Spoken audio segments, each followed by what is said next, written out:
السلام علیکم ورحمۃ اللہ وبرکاتہ۔ نحمدہ ونصلی علی رسولہ الکریم، اما بعد۔ امید کرتا ہوں کہ آپ تمام دوست احباب خیریت سے ہوں گے۔ الحمدللہ ہم نے پچھلے لیکچرز میں سورۃ المطففین کمپلیٹ کی، جو سورت کافی طویل بھی تھی، جس میں ہم 5 سیشن جو ہے وہ 5 لیکچرز الحمدللہ ہمارے ہو گئے تھے۔ تو اب ہمارے پاس ہے سورۃ الانفطار۔ یہ صورت بھی بہت امپورٹنٹ ہے، اور پچھلی کئی صورتوں کی طرح یہ صورت بھی قیامت سے متعلق ہے۔ اس میں قیامت کے احوال ذکر کیے گئے ہیں، یعنی زیادہ تر ایمانیات پہ بات کی گئی ہے کہ انسان کا ایمان مزید بڑھے اور انسان کا یقین مزید پکا ہو جائے اللہ تعالیٰ کی ذات کے اوپر اور قیامت کے دن کے اوپر، اور دیگر جتنی ایمان کے ارکان ہیں ان تمام ارکانوں پہ انسان کا ایمان پختہ ہو جائے۔ تو یہ سورۃ الانفطار، یہ صورت بھی مکی صورت ہے، یعنی ہجرت سے قبل نازل ہوئی مکہ کے اندر، یعنی جب آپ صلی اللہ علیہ وسلم نے مدینہ کی طرف ہجرت کی اس سے قبل، اس سے پہلے نازل ہوئی یہ صورت۔ اس صورت میں 19 آیات ہیں۔ تو شروع کرتے ہیں۔ اعوذ باللہ من الشیطان الرجیم، بسم اللہ الرحمن الرحیم۔ إذا السماء انفطرت وإذا الكواكب انتثرت وإذا البحار فجرت وإذا القبور بعثرت علمت نفس ما قدمت وأخرت يا أيها الإنسان ما غرك بربك الكريم۔ تو پہلی آیت ہے ہمارے پاس، اذا السماء انفطرت، جب آسمان پھٹ جائے گا۔ اذا السماء انفطرت، جب آسمان پھٹ جائے گا۔ اب یہ جو شروع کی آیات میں چند اللہ تعالیٰ قیامت کے جو مناظر ہیں وہ پیش کر رہا ہے کہ جب قیامت قائم ہوگی تو آسمان پھٹ جائے گا بالکل، یعنی آسمان کی جو اور بھی کئی جگہ جو ہے وہ اللہ تعالیٰ نے اس کی صورتیں بیان کی ہیں، جو قیامت کے قریب اس کا حال ہوگا، پھٹ جائے گا، یعنی بالکل ریزہ ریزہ ہو جائے گا۔ اور جیسا یہ یعنی بالکل بغیر کسی ستون کے اللہ کی قدرت سے آج یہ اوپر کھڑا ہوا ہے، تو یہ قیامت جب اللہ تعالیٰ قیامت کو قائم کرے گا تو یہ آسمان بالکل پھٹ جائے گا، اور اللہ تعالیٰ کے حکم سے ہی یہ سب کچھ ہوگا۔ وَإِذَا الْكَوَاكِبُ انتَثَرَتْ، اور جب ستارے جھڑ جائیں گے، یعنی جب قیامت قائم ہوگی تو ستارے جو جب آسمان پھٹ جائے گا تو آسمان کا یہ حال ہوگا، تو ظاہر ستاروں کا تو پھر کوئی وجود اور نام و نشان ہی نہیں بچے گا، اور ستارے بھی آسمانوں سے جھڑ جائیں گے۔ وَإِذَا الْبِحَارُ فُجِّرَتْ، اور جب سمندر بہہ نکلیں گے، یعنی جتنے بھی سارے کے سارے سمندر ہیں وہ بہہ نکلیں گے، اور سارا کا سارا پانی جو ہے وہ ایک ہی بڑے سمندر میں ایک ہی جگہ جمع ہو جائے گا، اور پھر اللہ تعالیٰ کے حکم سے جو ہے وہ آنکھ بن جائے گا سارا کا سارا پانی۔ وَإِذَا الْقُبُورُ بُعْثِرَتْ، اور جب قبریں اکھاڑ دی جائیں گی، یعنی جب قیامت کے دن، قیامت کا جو وقت ہوگا، اس دن جو ایک ایسا ماحول ہوگا کہ سارے سمندر بہہ نکلیں گے، سارے سمندر جو ہے وہ بہہ کر ایک جگہ جمع ہو جائیں گے۔ اسی کے ساتھ ساتھ قبریں اکھاڑ دی جائیں گی، یعنی قبروں میں جو انسان صدیوں سے 100 سال پتہ نہیں کب سے جو ہے وہ انسان اس میں پڑے ہوئے ہوں گے، ان سب انسانوں کو دوبارہ زندہ کر دیا جائے گا، نکال دیا جائے گا، اور وہ میدان حشر کی طرف جو ہے وہ روانہ ہو جائیں گے، یعنی قبر سے جو ہے وہ تمام لوگوں کو نکال دیا جائے گا۔ علمت نفس ما قدمت واخرت، اس وقت ہر شخص اپنے آگے بھیجے ہوئے اور پیچھے چھوڑے ہوئے، یعنی اگلے پچھلے اعمال کو معلوم کر لے گا۔ علمت نفس ما قدمت واخرت، یعنی اس وقت، یعنی قیامت کے وقت، قیامت کے دن ہر شخص جس نے ایک اپنا کوئی اعمال کیا ہوگا، اچھا یا برا، سب کچھ اس کو معلوم ہو جائے گا۔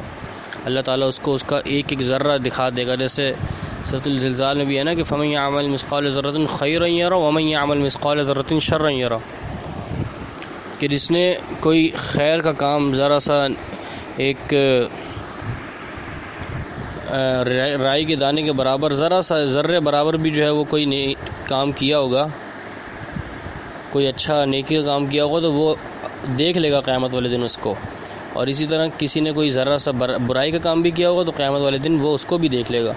یعنی قیامت والے دن کوئی عمل بھی کسی سے مخفی نہیں ہوگا۔ ہم یہاں دنیا میں تو اپنے بہت سارے اعمال، بہت سارے گناہ کے کام چھپ چھپ کے کر لیتے ہیں، لیکن قیامت کے دن جو ہے وہ ہر چیز ہم پہ واضح ہو جائے گی۔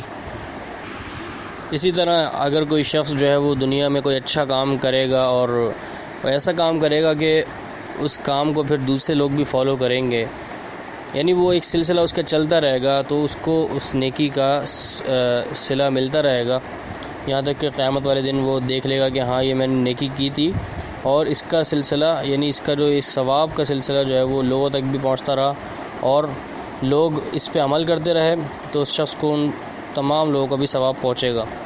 اور اسی طرح اگر کوئی شخص گناہ کا کام کرتا ہے نیکی دنیا میں، اور دو لوگ جو ہیں وہ دیکھا دیکھی اس کو فالو کرتے ہیں، پھر اس پہ عمل کرتے ہیں، تو یہ تو پھر ایک صدقہ جاریہ کی جگہ جو ہے وہ گناہ جاریہ ہو جائے گا کہ لوگ یعنی اس کو دیکھ کے گناہ کریں گے تو اس کے نامہ اعمال میں گناہوں کا اضافہ ہوگا۔ تو اللہ تعالی ہمیں نیک اعمال کرنے کی توفیق دے کہ ہم نیک اعمال کریں اس دنیا میں، تاکہ قیامت والے دن ہمیں پچھتاوا نہ ہو اپنے کسی عمل کا۔ سب سے پہلے میں اپنے آپ کو اصلاح کی دعوت دیتا ہوں، پھر آپ سب کو یہ نصیحت کرتا ہوں کہ اس دنیا میں ایک مسافر کی طرح رہیں، جیسے ایک مسافر جس کو بس اپنی منزل کی پرواہ ہوتی ہے، تو ہمیں اپنی منزل جو ہے وہ ہماری جنت ہے، جو ایک ہمارا ایک مومن کا جو ایک جیت کا سفر ہے وہ جنت کا سفر ہے، جنت اس کی جیت ہے، اور یہ دنیا جو ہے وہ اس کا سفر ہے۔ ہم نے یہ سفر کاٹنا ہے، اس میں مشکلات آئیں گی، ہم نے صبر کرنا ہے انشاءاللہ، نیکی کے کام کرنے ہیں تاکہ لوگ ہمیں فالو کریں، تو نیکی کے کاموں میں کریں تاکہ ہمیں ان کا ثواب بھی ملتا رہے اور یہ سلسلہ چلتا رہے، اور قیامت والے دن ہمیں پچھتاوے کی جگہ یعنی ہمیں خوشی نصیب ہو، اور اللہ تعالیٰ بھی ہم سے راضی ہو اور ہم بھی اللہ سے راضی ہو جائیں۔ تو یہ جو ان تمام باتیں، یہ جو شروع کی 5 آیتوں میں قیامت کے حوالے سے باتیں کی گئیں، اب ان باتوں کا جو اصل مقصد آگے آ رہا ہے وہ انشاءاللہ ہم نیکسٹ کلاس سے پڑھیں گے۔ السلام علیکم ورحمۃ اللہ وبرکاتہ۔ السلام علیکم ورحمۃ اللہ وبرکاتہ۔ نحمدہ ونصلی علی رسولہ الکریم، اما بعد۔ انشاءاللہ آج سورۃ الانفطار کا لیسن نمبر 2 پڑھیں گے۔ جیسا کہ پچھلے لیسن میں آپ سب نے سنا کہ ہم نے شروع کی 5 آیات پڑھی، اور ان آیات میں قیامت کے چند احوال اللہ تعالیٰ نے ذکر کیے، وہ ہم نے پڑھے کہ جب قیامت برپا ہوگی تو آسمان پھٹ جائے گا اور ستارے جھڑ جائیں گے آسمانوں سے، اور تمام کے تمام سمندر جو ہے وہ بہہ نکلیں گے، ایک ہی جگہ سارا پانی جو ہے جمع ہو جائے گا، اور تمام قبریں جو ہیں وہ کھاڑ دی جائیں گی، اس میں سے مردے نکل آئیں گے۔ اس کے ساتھ ساتھ ہی قیامت کے دن میدان حشر میں ہر شخص اپنے اعمال دیکھ لے گا، چاہے اس شخص نے کوئی نیک عمل کیا ہو یا کوئی برا عمل کیا ہو، وہ ایک ذرہ برابر بھی عمل اپنا کیا ہوا دیکھ لے گا اپنے سامنے۔ اب اس آیت میں جو ہے ایک ذرا سا خوف بھی دلایا جا رہا ہے کہ اگر تم نے کوئی دنیا میں برا کام کیا ہے یا تم کر رہے ہو تو قیامت کے دن تمہیں اس سے بالکل باخبر کر دیا جائے گا۔ تو آگے اگلی آیت میں جو اللہ فرما رہا ہے، اگلی آیت پڑھتے ہیں انشاءاللہ آج۔ اعوذ باللہ من الشیطان الرجیم، یا ایہا الانسان ما غرک بربک الکریم الذی خلقک فسواک فعدلک فی ای صورت ما شاء رکبک کلا بل تکذبون بالدین وَإِنَّ عَلَيْكُمْ لَحَافِظِينَ كِرَامًا كَاتِبِينَ يَعْلَمُونَ مَا تَفْعَلُونَ۔ یہ جو آیات ہیں اس میں انشاءاللہ بہت امپورٹنٹ چیزیں ہیں، غور سے سنیں۔ اللہ تعالیٰ نے فرمایا، یا ایھا الانسان ما غرک بربک الکریم، اے انسان تجھے اپنے رب کریم سے کس چیز نے بہکا دیا؟ اے انسان تجھے اپنے رب سے، تجھے اپنے جو کرم کرنے والا رب ہے تیرا، اس سے کس چیز نے تجھے بہکا دیا؟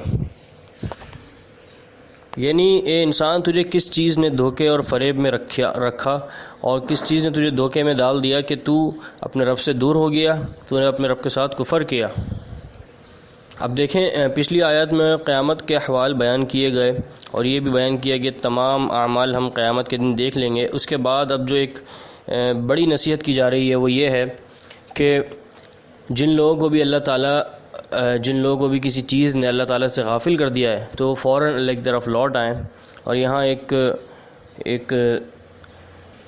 یوں کہہ سکتے ہیں کہ تعجبانہ انداز میں ایک سوال کیا جا رہا ہے کہ اے انسان، تجھے اپنے رب کریم سے کس چیز نے بہکا دیا؟ یعنی تجھے اپنے رب سے کس چیز نے دور کر دیا کہ تو اللہ تعالیٰ سے بہت دور چلا گیا اور تو گناہوں میں مبتلا ہو گیا، اور تو نے یہاں تک کہ اللہ تعالیٰ کے ساتھ شرک کیا اور کفر کیا، اور یعنی تو اس اللہ تعالیٰ سے دور چلا گیا، اس اپنے رب سے دور چلا گیا کہ تو تجھ پہ اتنے احسانات تھے، اتنی نعمتیں اللہ تعالیٰ نے تجھے عطا کی ہیں کہ اگر تو گننا بھی چاہے تو اسے تو گن نہیں سکتا۔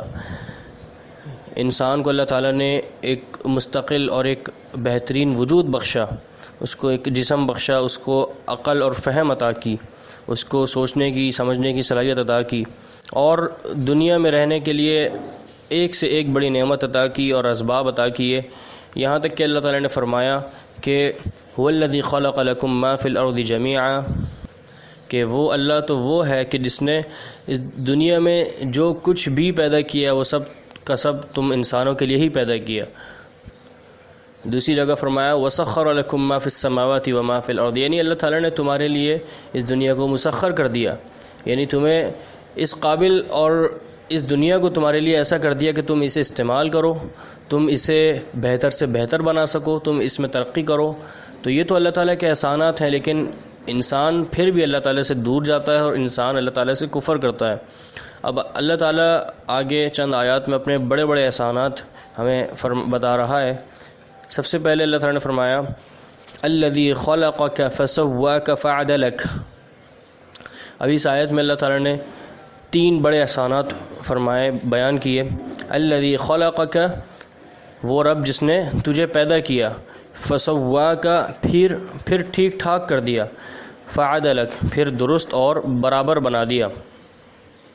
تو پہلا احسان یعنی الذی خلقک، جس رب نے تجھے پیدا کیا، یعنی انسان کو ایک حقیر سے نطفے سے پیدا کیا، حالانکہ اس سے پہلے انسان کا کوئی وجود نہیں تھا اس دنیا میں، اللہ تعالیٰ ہی نے اس کو ایک حقیر سے نطفے سے پیدا کیا۔ یہاں تک کہ اس سے پہلے جو ہے وہ انسان یعنی قابل ذکر چیز بھی نہیں تھی، لم یکن شیئا مذکورا، کہ وہ اس قابل بھی نہیں تھا کہ اس کا ذکر کیا جائے، یعنی اس کا وجود ہی نہیں تھا اس دنیا میں، پھر اللہ تعالیٰ نے اسے پیدا کیا۔ فسواک، پھر ٹھیک ٹھاک کیا۔ ٹھیک ٹھاک کا کیا مطلب ہے؟ یعنی پیدا کیا اور پیدا کر کے صرف چھوڑ ہی نہیں دیا، بلکہ تجھے ایک کامل انسان بنا دیا۔ تو سنتا ہے اپنے کانوں سے، انسان اپنی آنکھوں سے دیکھتا ہے، انسان کو اللہ تعالیٰ نے عقل اور فہم عطا کیا جس سے وہ چیزوں کو سمجھتا ہے اور ان کو پھر استعمال کرتا ہے، اور یہی چیز جو ہے وہ انسان کو جانوروں سے، دوسری مخلوقات سے ممتاز کرتی ہے کہ اللہ تعالیٰ نے اسے عقل جیسی بڑی نعمت سے نوازا۔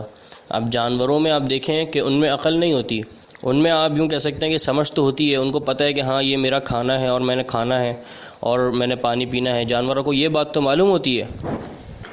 لیکن انسان کے اندر جو اللہ تعالیٰ نے حق اور باطل میں تمیز کرنے کی جو ایک صلاحیت پیدا کی ہے، صحیح اور غلط میں تمیز کرنے کی صلاحیت پیدا کی ہے، وہ جانوروں میں نہیں ہے۔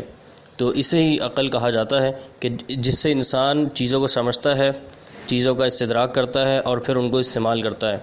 تو یہ دوسرا بڑا احسان اللہ تعالیٰ نے انسان پہ عطا کیا۔ پھر تیسرا احسان فعدلک، اور پھر درست اور برابر کر دیا، یعنی اللہ تعالیٰ نے انسان کو درست اور برابر بنا دیا، یعنی انسان کو بالکل معتدل اور ایک حسین صورت والا بنا دیا۔ یعنی ایسا نہیں ہے کہ انسان کے جو دو ہاتھ ہیں، ایک ہاتھ بہت زیادہ چھوٹا ہے اور ایک ہاتھ جو ہے وہ بہت بڑا ہے، نہیں، بالکل اعتدال میں۔ اور انسان کی جو دو آنکھیں ہیں وہ بالکل برابر ہیں، انسان کے دو کان ہیں، دو پیر ہیں، یہ سب چیزیں جو ہے بالکل اعتدال میں معتدل ہیں۔ ایسا نہیں ہے کہ انسان کا ایک ہاتھ جو ہے وہ بہت زیادہ لٹک رہا ہے کہیں اور ایک ہاتھ جو ہے وہ چھوٹا سا ہے بالکل نہیں. اللہ تعالیٰ کا یہ بڑا عظیم احسان ہے کہ اللہ تعالیٰ نے انسان کو برابری کے ساتھ اور ہر چیزوں کی مناسبت کے ساتھ اس کے اعضاء بنائے ہیں. اگر انسان کے اعضاء میں یہ برابری اور نسبت اور مناسبت نہیں ہوتی تو انسان کے وجود میں پھر حسن کیسے آتا ہے؟ اس انسان کے وجود میں تو پھر ایک بے ڈنگا پن سا آ جاتا. اسی تخلیق کو اللہ تعالیٰ نے دوسرے مقام پہ اس طرح فرمایا نا کہ لقد خلقنا الانسان فی احسن تقویم، یعنی ایک بہترین صورت میں اللہ تعالیٰ نے تمہیں انسان کو پیدا فرمایا. پھر اللہ تعالیٰ نے آگے فرمایا فی ای صورت ما شاء رکبک، جس صورت میں چاہا تجھے چھوڑ دیا. اللہ تعالیٰ نے جس صورت میں انسان کو چاہا اسے جوڑ دیا. یعنی اللہ تعالیٰ نے انسان کی جو صورت ہے، جو اس کی ایک بناوٹ ہے جسم کی، اسے اپنی مرضی سے جس صورت میں چاہا اسے جوڑ دیا. اس کا مطلب یہ ہے کہ اللہ تعالیٰ نے جس کے کسی بچے کو اس کی ماں کے مشابہ کر دیا، کسی بچے کو اس کے باپ کے مشابہ کر دیا، کسی کو اس کے چاچا کے مشابہ کر دیا. دوسرا مطلب یہ بھی ہو سکتا ہے کہ اللہ تعالیٰ نے جس شکل میں چاہا جو ہے وہ انسان کو ڈھا دیا. ایسا نہیں ہے کہ اللہ تعالیٰ نے انسان کو جانوروں کی شکل میں جو ہے وہ بنایا، نہیں. اللہ تعالیٰ چاہتا تو یہ بھی کر سکتا تھا، لیکن اللہ تعالیٰ نے انسان پہ کرم اور مہربانی فرمائی کہ اسے ایک انسانی شکل میں، اسے ایک بہترین شکل میں جو ہے وہ پیدا فرمایا. اب یہاں اللہ تعالیٰ کے چند احسانات کا ذکر ہوا انشاءاللہ. اب اگلی کلاس میں انشاءاللہ ہم آگے پڑھیں گے. السلام علیکم ورحمۃ اللہ وبرکاتہ.